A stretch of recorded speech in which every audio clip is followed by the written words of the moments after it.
لک الحمد یا اللہ والصلاۃ والسلام علیک یا رسول اللہ صلی اللہ تعالی علیہ وسلم۔ سامعین ذی عزت، کئی سال پیشتر سیدی آقائے حضور گلزار ملت مدد ذلہ العالی نے اپنے آباء و اجداد سے ملنے والے تبرکات مبارکہ اور بعض بابرکت شخصیات کے بارے میں ناز کرنے نہ کرنے کے متعلق ان نعمتوں پر شکر الہی بجا لاتے ہوئے ایک عظیم کانفرنس میں ذمہ دار باوقار علماء و فضلاء کے مابین گفتگو فرمائی تھی، جس پر کئی سال کے بعد مٹھی بھر بھی نہیں بعض ناعاقبت اندیش حسد و عناد، بغض و کینہ، کم علمی کے باعث فی تین قسم کے افراد نے انگشت نمائی کی تھی۔ الحمدللہ رب العالمین، علماء نے ایسوں کو دندان شکن جواب دیا تھا جس کی وجہ سے ان کا نام و نشان مٹ گیا تھا۔ اسی طرح بھی جلد ہی بعض کم عقل جنہیں اردو بولنے کی بھی تمیز نہیں، فہم و فراست دینی سے کورے، مجہول زمانہ، غیر معلوم بدقسمت لوگوں نے وہی پرانا اعتراض کر کے اپنی رسوائی کا سامان اکٹھا کرنے کے درپے ہو گئے ہیں۔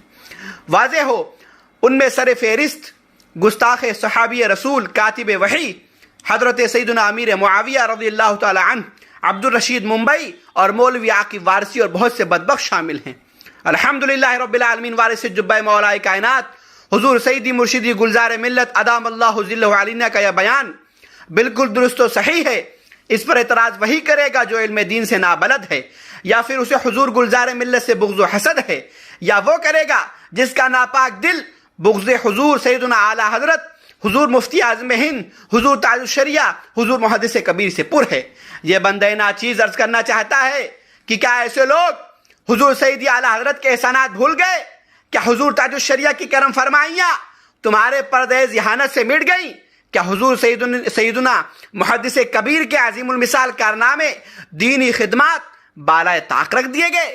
یاد کیجئے، یہ وہی اعلیٰ حضرت عظیم البرکت ہیں جنہوں نے واضح طور پر ارشاد فرمایا تھا کہ آباد رضا اس چمنستان کرم کی، زہرا ہے کلی جس میں حسین اور حسن پھول۔ اعتراض کرنے والوں، کیا تمہیں یاد نہیں جب مزارات اولیاء پر انگلیاں اٹھائی جا رہی تھیں، ان کی زیارت پر پابندیاں لگائی جا رہی تھیں، نبی کے علم کو پاگل و جانوروں سے تشبیہ دی جا رہی تھی، تبھی بریلی شریف کے پیارے رضا نے دلائل و براہین کے انبال لگا کر مخالفین کو ایسے مدلل و مفصل جوابات دیے کہ آج تک مخالفین عش عش کرنے پر مجبور ہیں۔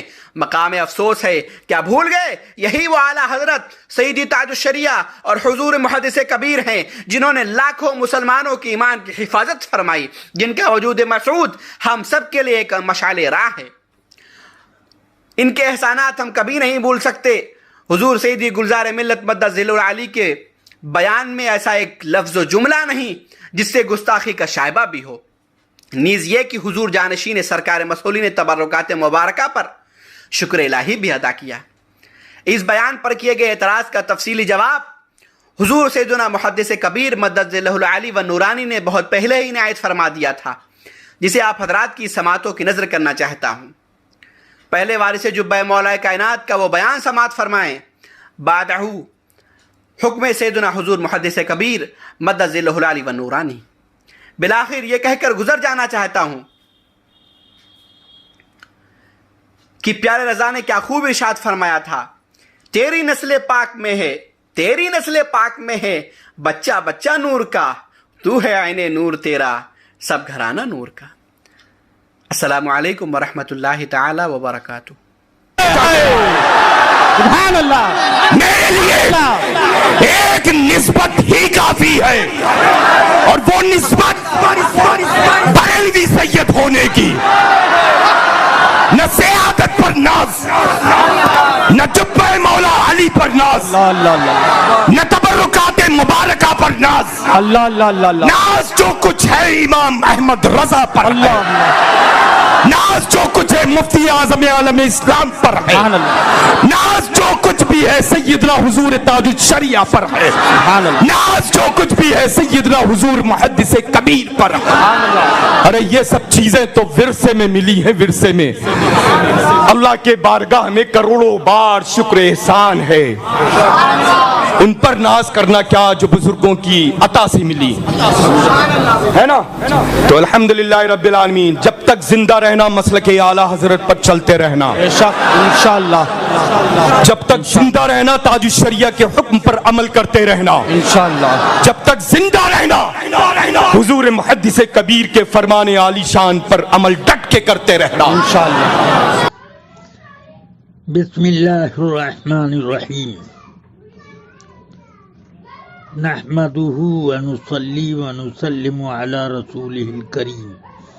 اما بعد, میں ضیاء المصطفیٰ قادری اس وقت اپنا ایک بیان دے رہا ہوں. کل رات کو فقہ کی ایک اہم کتاب کے میں مطالعے میں مصروف تھا. اسی درمیان ایک رنگ ہوئی موبائل پر میں نے موبائل اٹھایا. کسی صاحب نے کانپور سے مجھے متوجہ کیا اور مجھے ان کے الفاظ اسی طرح سمجھ میں آئے کہ ایک صاحب نے اپنی تقریر میں یہ کہا کہ ہمیں جو کچھ ناز ہے مسلک اعلیٰ حضرت پر ہے اور نہ حضرت مولا علی پر ہے, نہ کسی تبرکات میں کسی تبرک پر ہے اور نہ کسی اور چیز پر. اس طرح کی کوئی بات میری سمجھ میں آئی, کیونکہ حضرت مولائے کائنات رضی اللہ تعالیٰ عنہ کی شان میں ناز نہ کرنے کی بات جب آئی تو بے ساختہ میں نے کہا کہ یہ بے ادبی ہے. تبرکات کے بارے میں نے کچھ بھی نہیں کہا, صرف میری سماعت میں مولائے کائنات کا لفظ آیا. حضرت مولائے کائنات ہو یا کوئی بھی تبرک ہو, اس پر ہمیں کوئی ناز نہیں. یہ عبارت مجھے سمجھ میں آئی, اس اعتبار سے میں نے یہ کہا کہ یہ بے ادبی ہے اور اس پر استغفار کر لیا جائے, کرنے کا حکم ہے. بس یہ بات ہوئی اور اس کے بعد مجھے 12 بجے دن کے بعد ایک فون سے پتہ چلا کہ اس طرح کا سوال و جواب میڈیا پر نشر ہو رہا ہے.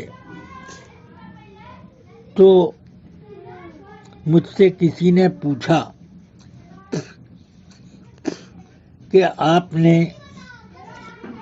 یہ بات کہی ہے. میں نے کہا کہ مولائے کائنات کے بارے میں کہا تھا, اس پر میں نے یہ اس طرح سے کہا.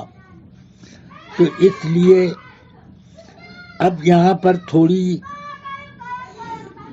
جب میرے سامنے تقریر اس مقرر کی پوری سامنے یعنی اس جملے سے متعلق آگے اور پیچھے کا کچھ حصہ میں نے سنا موبائل کے ذریعے سے, تو مجھے یہ معلوم ہوا کہ انہوں نے یہ کہا ہے کہ ہمیں جو کچھ ناز ہے اعلیٰ حضرت پر ہے, ان پر ہے, ان پر ہے وغیرہ, یہ سب کہا. اور تبرکات کہیں کرامتوں کا ذکر ہم لوگ نہیں کرتے, ہمارے مریدین کرتے ہوں گے. ہم لوگوں کہ ہمارے بزرگ حضرات وہ خود ہی تبرکات ہیں. بہرحال یہ تو ٹھیک ہے. یہاں بات آئی اس بات کی کہ میں نے تقریر میں ان کے یہ سنا کہ انہوں نے یہ کہا ہے کہ ہمیں جو کچھ ناز ہے فلاں فلاں شخصیتوں پر ہے. اعلیٰ حضرت سے لے کر مجھ تک کا نام لیا اور اس کا مقصد معلوم ہے کہ ان کے ذریعے سے دین، مذہب اور ایمان کی تائید ہوتی ہے.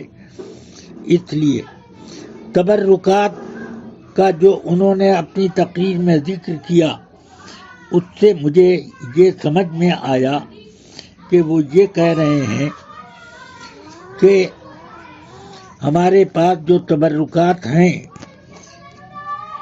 وہ ان تبرکات کو ہم پہنیں یا رکھیں اس پر اتنا ناز نہیں ہے جتنا اعلیٰ حضرت پر، سرکار مفتی اعظم پر وغیرہ. یہ ان کے کہنے کا مقصد ہے. میں نے اپنے جواب میں سیدنا ابو بکر صدیق اور سیدنا امیر المومنین عمر فاروق رضی اللہ عنہما سے متعلق جو جملہ کہا اس سے یہ آپ خوب اچھی طرح سمجھ سکتے ہیں کہ میں نے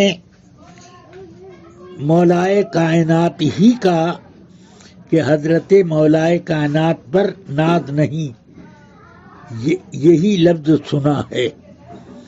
اس لیے میں نے شخصیت کی توضیح کرنے کے لیے دو شخصیتوں کا ذکر کیا. اب فتنہ جگانے کے لیے اور لوگوں میں جھگڑے پیدا کرنے کے لیے اس کو نشر کرنا اس طریقے پر یہ میری سمجھ سے بالاتر ہے. اگر مجھ سے ان سائل کا کلام سننے میں کوئی غلطی ہوئی ہے تو میں اپنی سماعت کی طرف سے معذرت پیش کرتا ہوں.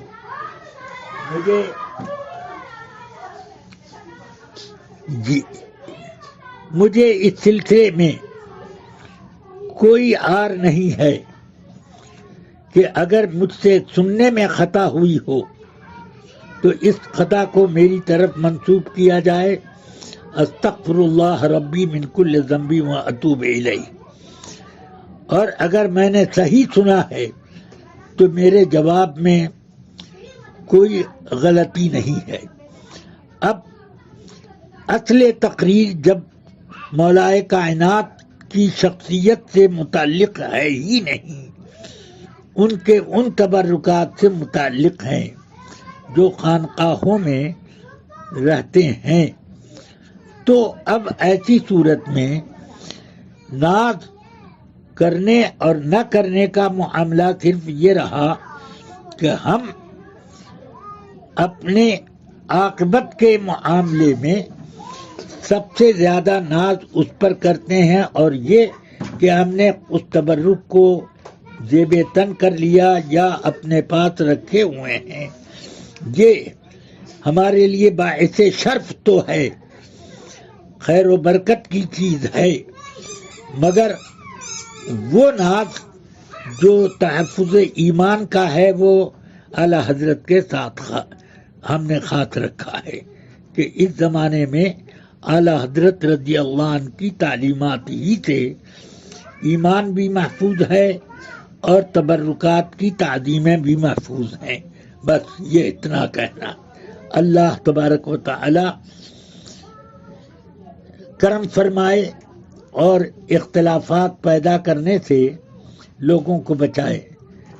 مقرر پر کوئی اعتراض نہیں.